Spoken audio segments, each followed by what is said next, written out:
ત્યાર પછી આવ્યા હસ્તિનાપુરમાં અને પગલે પગલે પગલે કુંતી ઉપર કેટલા કાવતરા કરવામાં આવ્યા. બાળકોને જેલના લાડવા ખવડાયા, લાક્ષા ગૃહમાં બાળવાનો પ્રયાસ કરવામાં આવ્યો. પગલે પગલે દુઃખ થયું. મહાભારતનું યુદ્ધ આંખોની સામે જો વિચાર તો કરો સાહેબ, મહાભારતનું યુદ્ધ થાય પાંડવો અને કૌરવોની વચ્ચે, પણ નિયમ એવા બનાવવામાં આવ્યા કે કુંતીએ પાંડવોની જોડે નહીં જવાનું, દુશ્મન કૌરવ કુળમાં રહેવાનું. આનાથી મોટું દુઃખ શું હોઈ શકે? આખી જિંદગી જેને કેવલ દુઃખ ને દુઃખ ને દુઃખ જોયું છે, એને હવે મહાન જ્યારે સુખનો સૂરજ ઉગવાનો છે એ વખતે હું એને કહું છું કે માગ શું જોઈએ છે, અને તોય કુંતી માગે છે મારી પાસે દુઃખ. કેમ બુઆ દુઃખ કેમ જોઈએ છે? અને કુંતી બુઆએ એટલું જ કીધું કે કૃષ્ણની વાત કહું, વિપદસ્તંતુ નસ્તશ્ય, એક દિવસ નહીં મને નિરંતર દુઃખ આપો. કેમ? તો કીધું કે શાશ્વત એટલે કે નિરંતર. ભગવાન જેટલું દુઃખ આવે ને એટલું હું તને વધારે યાદ કરું છું. મને એટલી ખબર પડે છે કે જ્યારે જ્યારે સુખ આવ્યું ને ત્યારે કૃષ્ણ તને બે ક્ષણ માટે ભૂલી ગઈ છે, પણ હવે મારે બધું થઈ ગયું, મારા બાળકો મોટા થઈ ગયા, રાત દરબાર મળી ગયું, હવે કઈ રહ્યું નથી. બસ મારો અંતિમ સમય છે, અને આજથી લઈ મારા અંતિમ ક્ષણ સુધી કેસર હું તને ભૂલવા નથી માંગતી. અને મને એટલી ખબર છે કે હું તને ત્યારે નહીં ભૂલું જ્યારે મારી સામે દુઃખ હશે.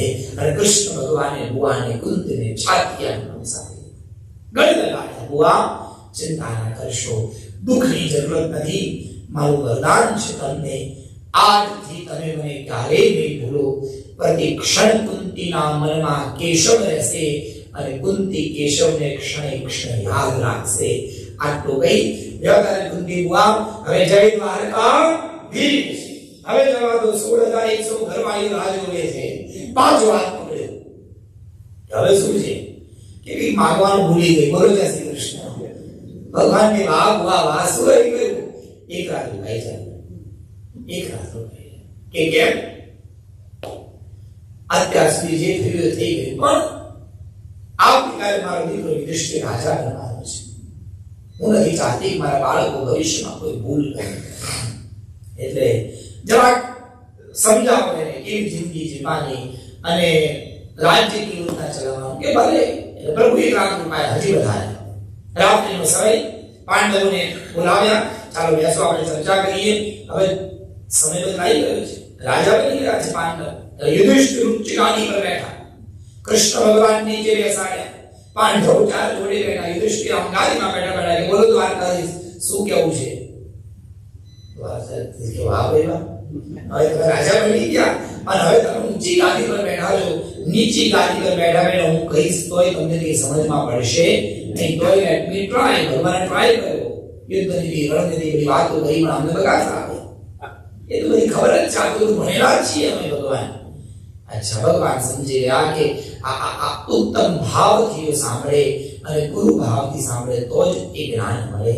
અને ત્યાં ભગવાન આંખ બંધ કરી અને ભીષ્મ પિતામહ હજી ભીષ્મ પિતામહ જીવતા છે. આ મેં જેટલું કીધું આ બધું જ કીધેલું જો ભીષ્મ પિતામહ કે તો પાંડવોને બરાબર સમજમાં આવે. એટલે ભગવાને કીધું પાંડવો સુઈ જાઓ આજ રાત્રે, આવતીકાલે સવારે આપણે ભીષ્મ પિતામહને મળવા જઈશું.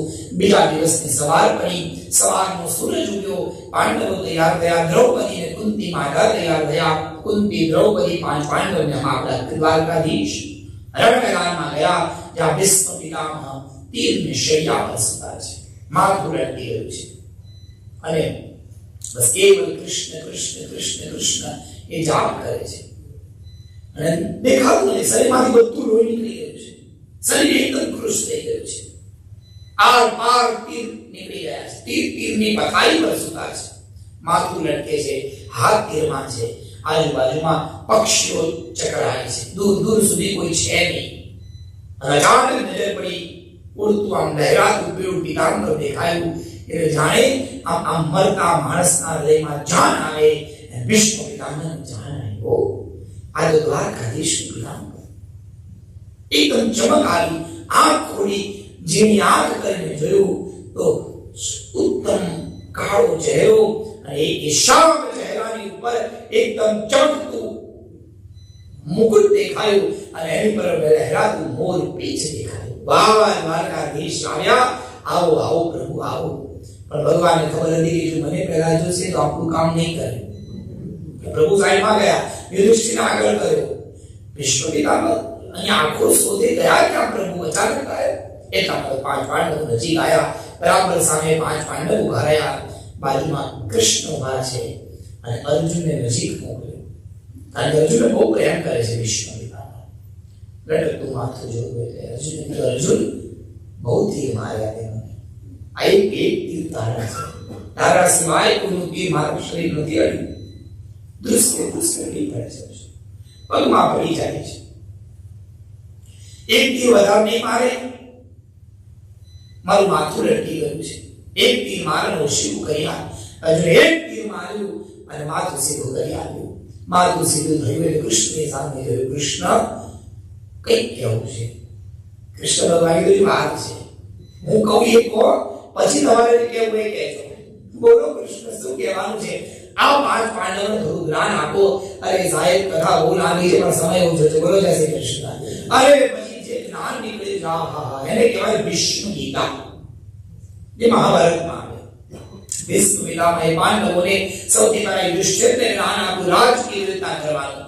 ત્યાર પછી ભીમને કીધું ભોજન નીતિ સમજાવી, ભોજન કેવી રીતે કરવાનું અને ભોજન કેવી રીતે કરાવવાનું, ઘરમાં જમવાનું કેવી રીતે બનાવવાનું, કેવી રીતે જમાડવાનું, આવી બધી સુંદર સુંદર સુંદર બધી વાતો એ ભીમને સમજાવી.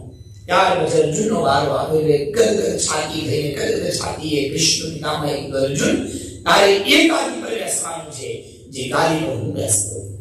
તારે એ પદ સંભાળવાનું છે જે પદ આ ભીષ્મ પિતામહે સંભાળ્યું છે. બેટા બહુ ધ્યાન રાખજે. ભવિષ્યમાં જો રાજા કોઈ અન્યાય કરવા માટે આવે તો ધ્યાન રાખજે તારે તારા એ ભાઈ રાજાનો વિરોધ કરવાનો. આવેલા વ્યક્તિને ન્યાય અપાવવાની જવાબદારી અર્જુન તારી છે. આટલું કીધું અર્જુન તો સાંભળતા હતા પણ દ્રૌપદી બાજુમાં ઉભા હતા. તાળી પાડી વાહ વાહ વાહ વાહ વાહ પ્રભુ વાહ. સાડી માથા પરથી ખસેડી દીધી. આવું બને નહીં કોઈ દિવસ. આ તો જૂનો જમાનો, માન મર્યાદા હોય, વડીલોની સામે બોલાય નહીં. અને દ્રૌપદી સાડી ઊંચી કરી તાળી પાડીને હસવા લાગી. નજર પડી દ્રૌપદી પર. બેટા કેમ આવું હાસ્ય? માફ કરજો પિતામહ, નાના મોટી મોટી વાત કરું છું. આજે મોટી મોટી વાતો કરો છો, ન્યાયની વાતો. અને જે વખતે મારી સાડી ખેંચાઈને મને લગ્ન કરવાનો પ્રયાસ કર્યો એ ભર સભામાં ધર્મ સભામાં, ત્યારે તમારું જ્ઞાન ક્યાં ગયું હતું? ત્યારે તમે કેમ વિરોધ ન કર્યો? એ રાજા તો આંધળો હતો એમ નહોતું દેખાતું, પણ ભગવાને તમને તો આંખો આપી દીધી. તમે કેમ ન બોલ્યા? કેમ વિરોધ ન કર્યો? કેમ ત્યારે મને ન્યાય ન અપાવ્યો? મને કહેવા દો ભીષ્મ પિતામહ, તમારી સામે જુગ રમવામાં આવ્યું, જે જુગાર રમવામાં આવ્યો એ જુગાર જ અધર્મ હતો. તમે કેમ અધર્મ થવા દીધું? આજે મારા પતિને ધર્મની વાતો કરો છો. આ હોય ધર્મ? આ તમારું જ્ઞાન? ભીષ્મ પિતામહની આંખે આંસુ નીકળી. બેટા વાત સાચી છે પણ મારી વાત તો સાંભળ. એ વખતે હું જે રાજ દરબારમાં રહેતો હતો એ રાજ દરબારનું અન્ન અને ધન દુર્યોધન કમાઈને આવતો હતો. એ વખતે દુર્યોધન યુવાન હતો, યુવરાજ હતો, ઉત્તરાધિકારીએ બનાવ્યો. આજુબાજુના ગામડે જઈ અને એ યુદ્ધ કરીને પૈસો લઈને આવતો ને એ રાજ ચાલતું. એ મહેસૂલ કર એ દુર્યોધન ઉઘરાવતો. અને દુર્યોધને બહુ અધર્મ કર્યું હતું. એ અધર્મ દ્વારા કમાયેલા ધનનું આવેલું અન્ન મેં ખાધું એટલે મારું મન બગડ્યું. જાણતો તો બધું પણ કશું જ કરી ન શકતો, કારણ કે એ અન્નનો પ્રભાવ હતો. જેવું ખાઓ અન્ન એવું બને. એટલે જ આપણે ત્યાં વલ્લભાચાર્ય આ કથા કહેવાનું તાત્પર્ય એટલા માટે આપણા મહાપ્રભુજીઓ કે જે કંઈ પણ ખાઓ એ ડાયરેક્ટ નહીં ખાવાનું. પહેલા પ્રભુને ધરવાનું, ઠાકોરજીને ધરાય, સામગ્રી પ્રસાદ અને પછી આપણે ખાવાનું.